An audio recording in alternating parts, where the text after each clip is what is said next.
Arcanjo Anael. Questão: quando nos deslocamos com o corpo de estado de ser, é o corpo de estado de ser ou o corpo de personalidade que decide voltar? Bem-amada, o que posso dizer é que o que viaja e que decide voltar não é nem o corpo de estado de ser, nem o corpo de personalidade. É, obviamente, a consciência que está no corpo de estado de ser e que abandonou o corpo de personalidade, de maneira temporária. Questão: existe um aprendizado de pilotagem da consciência? Bem-amado, a consciência, num certo nível de vibração, é onisciente e oniconsciente, não há portanto aprendizagem propriamente falando. O único aprendizado situa-se nesse mecanismo de passagem da consciência, do corpo de personalidade ao corpo de estado de ser. Uma vez que a consciência situa-se integralmente no corpo de estado de ser, não há mais qualquer barreira, eu diria, e qualquer limite às suas possibilidades, em função, obviamente, da própria natureza do corpo de estado de ser. Questão: podemos ter vários corpos de existência? Existe apenas um corpo de estado de ser, mas este pode ter diferentes estruturas e diferentes formas em função de seu nível dimensional. Mas trata-se, obviamente, da mesma consciência, qualquer que seja o aspecto que tome esse corpo de estado de ser em função de suas possibilidades dimensionais. Assim, no que nos concerne, nós, arcanjos, podemos evoluir desde as formas que chamaria de representações, em sua dimensão, correspondentes a visões tais como foram reproduzidas em algumas iconografias. Entretanto, nossa forma luminosa corresponde a um veículo de quinta dimensão. Obviamente, quanto mais nossa multidimensionalidade se expressa nos multiuniversos e multidimensões, mais reencontramos nossa forma de origem que, naquele momento, nada mais tem a ver com uma representação tal como vocês as conhecem ou tal como vocês são suscetíveis de vê-las em sua dimensão. Questão: como fazer bascular a consciência para integrar o corpo de estado de ser? Isso não corresponde à utilização de uma técnica ou outra para realizar. Isso se realiza espontaneamente, quando o momento é chegado, e não é a consciência comum quem decide esse momento. Há fenômenos de ajustamentos e de adequação entre a consciência comum e a consciência na existência. Compreendam bem que é o conjunto de sua consciência de personalidade que se transmuta, no momento da passagem, em seu aspecto multidimensional e limitado. Isso necessita um certo número de condições preliminares. É preciso bem compreender que bascular de uma consciência para outra é o equivalente a uma morte. Isso corresponde a uma superação de alguns fatores psicológicos correspondentes a medos presentes em todo ser humano. Questão: como integrar o corpo de estado de ser, em consciência? Parece-me, bem-amados, que vocês confundem corpo e consciência. Vocês estão encarnados, como dito, corpo, alma, espírito, mas esta encarnação corpo, alma, espírito é acompanhada da perda de um certo número de componentes de sua consciência que permaneceu num veículo chamado corpo de estado de ser. A partir do momento em que o corpo de personalidade e a consciência, dentro desse corpo, de uma maneira geral, passa ao nível da existência, em seu retorno, a consciência não é mais jamais a mesma, porque você reconectou sua dimensão multidimensional. Entretanto, não há uma consciência no corpo de estado de ser e uma consciência que seria diferente no corpo de personalidade. Trata-se, obviamente, sempre, da mesma consciência que experimenta, em um caso, um veículo limitado, no outro caso, reencontrando seu veículo de eternidade. Questão: como isso vai acontecer, coletivamente, para a subida do Kundalini? Coletivamente, esse momento de despertar do Kundalini, vivido em Gaia, corresponderá a uma fusão do fogo do Sol, do fogo da Terra e do fogo do Éter. Isso implicará no desaparecimento total de todas as estruturas físicas, nesta densidade. A viagem da consciência far-se-á então, seja em total lucidez, para o corpo de estado de ser que os aguardará naquele momento. Seja a consciência sem os meios vibratórios para acessar esse corpo de estado de ser que, no entanto, estará visível. Isso é chamado o julgamento final, no Apocalipse de São João. O corpo da ressurreição não é nenhum outro que a colocação face a face de seu corpo de personalidade com sua consciência no interior e a visão do corpo de estado de ser, que se apresentará a vocês. Entretanto, os meios vibratórios do corpo de personalidade determinarão sua capacidade para ir, em toda lucidez, nesse corpo de estado de ser, ou não. Entretanto, alguns seres chamados, pelo Arcanjo Miguel, os semeadores de luz, os guerreiros de luz e os ancoradores da luz, têm, agora e já, a possibilidade, cada um a seu ritmo, de apreender esse corpo de estado de ser, para alguns, já, ali viajar. É preciso bem diferenciar o que é da ordem do individual, produzindo-se desde a inicialização dos casamentos celestiais, mas existente já desde mais de 20 anos sobre o planeta, de um fenômeno coletivo que referisse ao conjunto da humanidade. O objetivo, obviamente, é estar pronto para viver esse fenômeno coletivo. Entretanto, alguns seres têm a capacidade de viver, a título individual e pessoal, o processo coletivo bem antes da hora da coletividade. Questão: qual é a diferença entre esse processo de fusão corpo de personalidade e corpo de estado de ser como uma experiência dita de EQM? É profundamente diferente. A experiência chamada de morte iminente, ou experiência de quase morte, ou Near Death Experience, em inglês, como vocês dizem, corresponde a uma saída do corpo, no primeiro tempo, no veículo astral, que é um veículo pertencente à personalidade. Assim, nessa viagem, onde algumas esferas astrais são puladas, vocês não deixam o corpo astral. Vocês estão portanto sujeitos ainda à influência da matriz, enquanto que o corpo de estado de ser é verdadeiramente o acesso ao ilimitado, que está além do Sol, porque vocês reencontraram seu corpo de estado de ser. A experiência é que me faz descobrir uma parcela do ilimitado. A experiência da existência faz descobrir a totalidade da existência e permite escapar da matriz, inteiramente, o que não é o caso com a experiência EQM. O componente amor está, obviamente, presente nos dois, mas o componente vibratório não é absolutamente o mesmo. A experiência EQM corresponde a uma abertura situada no chakra da coroa e também no chakra do coração, mas em nenhum caso a Kundalini está em causa. Questão: a meditação está adaptada às energias atuais? Existem muito numerosas formas de meditação. Atualmente, há talvez tantas meditações quanto meditadores. O corpo de estado de ser é acessível apenas pela própria consciência. Você pode muito bem encontrar o corpo de estado de ser simplesmente caminhando numa floresta. Você pode acessar o corpo de estado de ser sendo você mesmo, antes de tudo. Os meios não são senão meios. O principal é realizado pela própria consciência. Assim, portanto, você pode fazer todas as meditações existentes neste planeta. Se existem em você medos cristalizados, jamais atingirá a existência, enquanto o fogo não o tiver queimado. Questão: seguir o ensinamento pode, apesar de tudo, dar uma abertura sobre sua fonte? Chegar a viver na luz necessita reconhecer o que você é. Reconhecer o que você é uma luz interior. Nenhuma luz exterior pode vir acender sua própria luz, seja um arcanjo ou a própria fonte. Há apenas um princípio de ressonância e de atração que se manifesta a você, a partir do momento em que você aceita isso. Isso se associa ao que expressei sobre a noção de abandono à luz.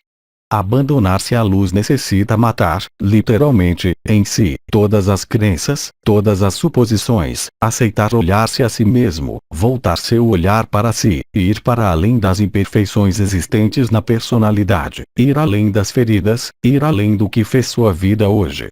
É nesta condição, e somente nesta, que você poderá encontrar quem você é em sua própria verdade. Estar em sua verdade necessita não seguir qualquer outra verdade exterior, seja ela de um arcanjo ou mesmo da fonte. Nós insistimos, muito longamente, uns e outros, dos mundos arcangélicos como dos Melquisedeques ou ainda outros, sobre esta noção de liberação de si e de liberdade de si. É uma doação a se fazer a si mesmo. Não há ninguém do exterior de você que possa viver o despertar. Não há qualquer mestre que possa fazê-lo viver o despertar. Há somente princípios de atração e de ressonância que podem colocar-se em ação a partir do momento em que você mesmo vive esta noção de abandono. Isso não pode ser buscado nem pelo mental, nem pelas emoções e ainda menos pelos apegos, seja um grande iniciado que realmente existiu. Questão: quando de uma EQM, quem nos traz de volta a consciência do corpo físico? Bem-amado, é você mesmo que te traz de volta a você mesmo. Sendo dados os mundos onde situa-se a experiência EQM, existe um certo número de representações intermediárias que podem tomar a forma de suas próprias crenças. Assim, uma experiência EQM vivida na Índia não terá as mesmas consequências de reencontros que uma experiência EQM vivida no Ocidente. Um hindu que vive uma EQM vai reencontrar Shiva, Kali, Vishnu, etc. Trata-se realmente desses seres ou é uma representação e uma projeção vibratória da consciência astral? Cabe a você concluir o que lhe convém. Questão: se decidimos nos abandonar à luz. Bem-amado, abandonar-se à luz não é uma decisão mental. É um ato vibratório. Você não pode decretar mentalmente que você se abandona à luz, porque esse não é um abandono à luz. O abandono à luz está além de uma decisão mental. É um ato de doação de si a outra coisa. Este ato de doação de si não é um mecanismo de pensamento.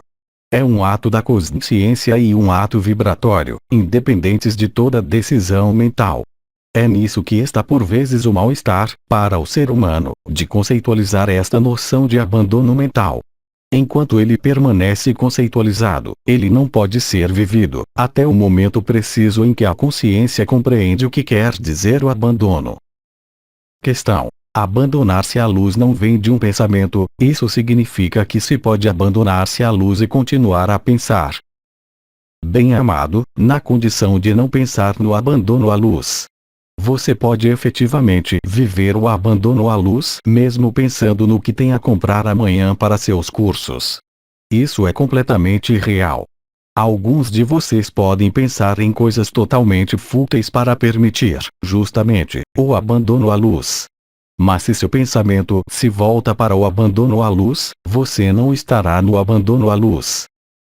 Questão: qual é a diferença entre sacrifício e doação de si? O sacrifício não é a doação de si. A doação de si, sobre a qual eu sustentei no ano passado, corresponde a um impulso vindo da alma, não para sacrificar-se mas, verdadeiramente, abandonar-se à luz. Isso é semelhante à experiência vivida por Cristo quando da crucifixação, em que houve realmente abandono. Este abandono se vive efetivamente como uma crucifixação, mas não como um sacrifício. Qual é a diferença?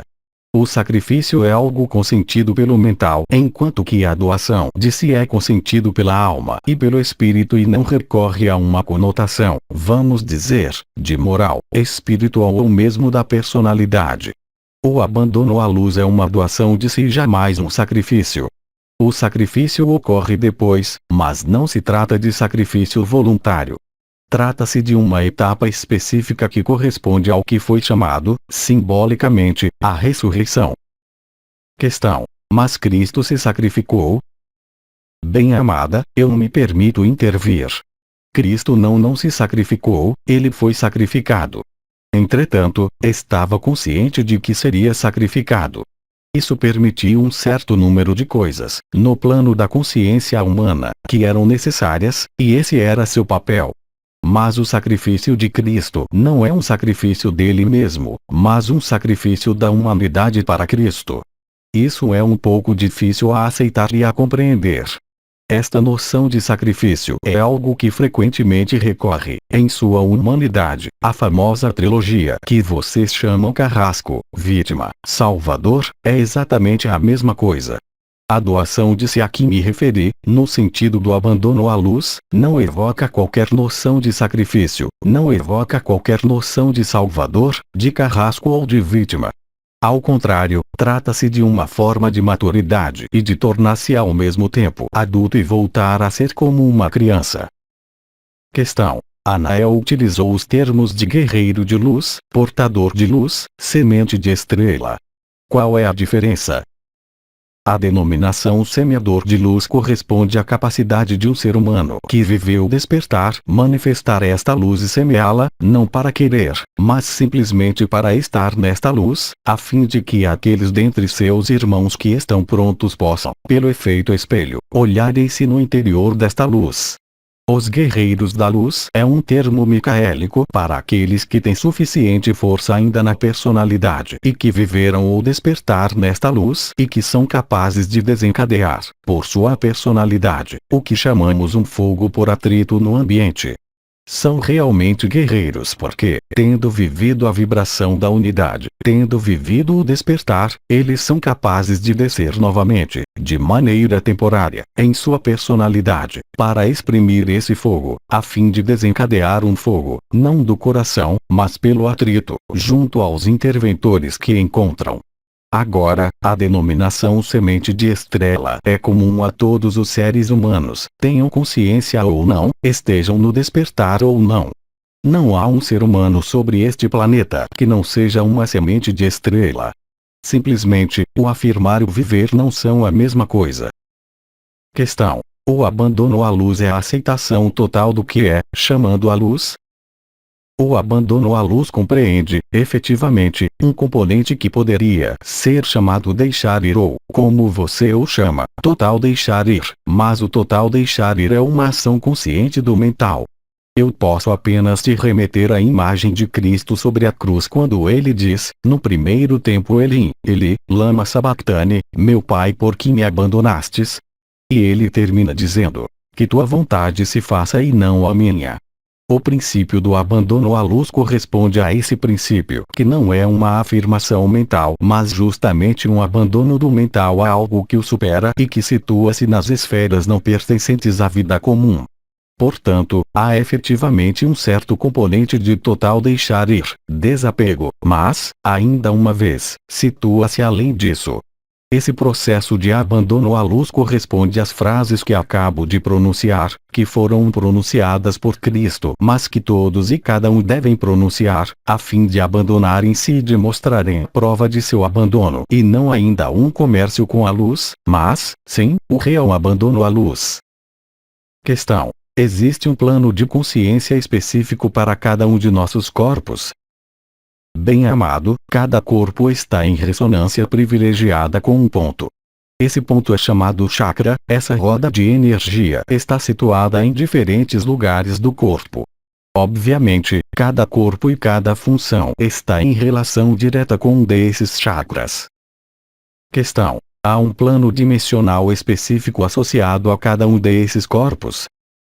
Por definição, cada dimensão é ilustrada, em sua dimensão própria onde vocês vivem, pelo reflexo de uma dimensão existente nos planos muito mais unificados que o seu. Assim, por exemplo, o que vocês chamam corpo etérico, em que as forças etéricas são representadas em outras dimensões, mas em um outro nível vibratório. O que é chamado plano dimensional, agora, deve ser diferenciado.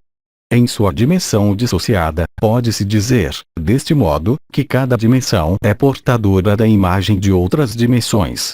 Assim, na 11ª dimensão, existe o conjunto de dimensões unificadas e isso é válido para cada plano dimensional, exceto, certamente, a 3ª dimensão dissociada. Questão: dimensão é sinônimo de estado de consciência? A consciência de um ser multidimensional pode viajar ou, em todo caso, contatar as outras dimensões unificadas, o que não quer dizer que sua forma possa ir para esta dimensão precisa com a qual ele se comunica. Existem barreiras. Essas barreiras são vibratórias, elas não estão ao nível da consciência, mas elas necessitam de adaptações de forma, em particular, a partir da 11ª e da 18ª dimensão, onde há o desaparecimento de todo antropomorfismo. Para além da 18ª dimensão, vocês entram nas manifestações de natureza geométricas de consciências as mais etéreas, eu diria.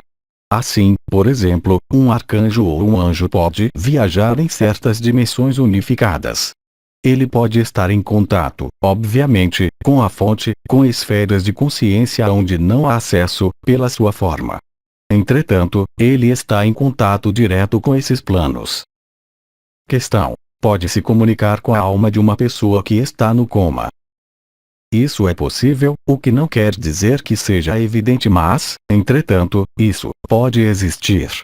Não se esqueça, entretanto, que, a partir do momento em que você está nesta dimensão, comunicar-se com as outras dimensões necessita a abertura de certos canais que não são naturais em você, mas que se ativam a partir de um certo trabalho. Assim, portanto, é lícito e possível comunicar-se como uma alma que estaria no coma. Comunicar-se como uma alma não é todavia comunicar-se com o espírito, o que está novamente em uma outra dimensão e em outro plano vibratório. Questão: comunicar-se com a alma é uma forma de redução? A alma é a coloração e a interface, ela é amortecedor entre o corpo e o espírito, criada pela própria existência nesta dimensão. Entretanto, muitos seres, muitas consciências, empregam indistintamente a palavra alma, a palavra espírito e a palavra consciência, quando se trata de três mundos vibratórios profundamente diferentes. Questão: é possível comunicar-se com a alma de uma pessoa no coma e ajudá-la então a voltar a se integrar se ela o deseja? Obviamente. Questão: é possível comunicar-se com a alma de uma outra pessoa, viva, para ajudá-la a se elevar, se é seu desejo? Bem-amado, com que direito você violaria o livre-arbítrio de uma alma, quem quer que seja ela? Questão: se é a escolha desta alma, se é a vontade. Se é a escolha da alma, ela não precisa de você. Não há nada pior, em sua dimensão, que querer algo para alguém, porque isso vai ao contra a lei unitária e a liberdade. Você reforça, com isso, as leis de ação-reação e não libera o que você conta liberar. Você se prende, tão firmemente, a esta alma como casando-se. Questão: se é a pessoa que faz esse pedido, a nível de sua alma. A alma é um meio. A alma não exprime a vontade do espírito, a alma tem uma coloração ligada ao sentido de sua encarnação. Assim, portanto, agir ao nível da alma é profundamente prejudicial à consciência em questão. Não confunda alma, espírito e consciência. A alma pertence a esse mundo da dualidade. Questão: quais são as diferenças entre alma, espírito e consciência? A alma é o meio entre o corpo e o espírito. O espírito é também chamado corpo de estado de ser, seu corpo espiritual que acaba de ser liberado do sol. A alma é o meio, colorida de um certo modo, em relação às suas funções, no sentido desta encarnação, na personalidade. O impulso da alma, nesse momento, reflete geralmente o impulso do espírito. A consciência é muito mais ampla. Ela engloba ao mesmo tempo a alma e o espírito, mas também as dimensões bem além do espírito, traduzindo comunhão e a comunicação que podem existir com as diferentes dimensões unificadas. Assim, querer agir sobre uma alma que lhes pede não é a garantia da autenticidade de sua ação, porque o que é expresso pela alma não é sempre o reflexo do espírito ou da consciência. Questão: há um indicador para estar certo que é o espírito ou a consciência que se expressa? Não há. Geralmente é sua vontade de desempenhar o papel de salvador que intervém e absolutamente não a unidade. A unidade ela não precisa ajudar porque ela própria se ajuda, ajudando-se assim sua unidade. O que quer dizer que, a partir do momento em que você desce um nível vibratório, na necessidade de ajudar ou de socorrer, você se afasta de sua unidade. Isso foi amplamente utilizado pelas forças que chamaria dualistas. Isso corresponde a algo próximo do que disse Cristo: você quer dar o peixe ou ensinar a pescar? Não é a mesma coisa. É assim que, no final, chega-se à situação que vocês vivem nesse sistema solar, desde 300 mil anos. A ajuda, na doação em relação com a consciência e o espírito consiste simplesmente em efetuar o trabalho de elevação vibratória que lhes diz respeito. Por sua elevação vibratória e por seu acesso à sua própria existência, você realiza o trabalho de ancoragem da luz como foi assinalado e dito pelo Arcanjo Miguel. A partir do momento em que sua vontade pessoal intervém, mesmo com relação à vontade de uma outra pessoa, você viola o que é chamado livre-arbítrio e impede o outro de encontrar sua liberdade. Questão: é possível, para um ser humano encarnado, entrar em contato com a fonte? Sim, é aliás o objetivo do que vocês têm a viver durante este último período na terceira dimensão. Contatar sua própria fonte ou seu espírito de verdade, seu corpo de estado de ser os coloca, de maneira instantânea, em contato com a fonte. Questão: somos sempre atraídos pelo elemento predominante de nosso mapa astrológico? A primeira explicação não é desse nível. Os comportamentos elementares, em suas estruturas, são onipresentes e não estão necessariamente ligados a atrações. Não é porque você tem muito fogo que irá gostar de estar no fogo. Em contrapartida, tendo fogo, isso vai se traduzir por um certo tipo de comportamento. Isso concerne, antes de tudo, a comportamentos e constituições e não uma ressonância específica com relação aos elementos.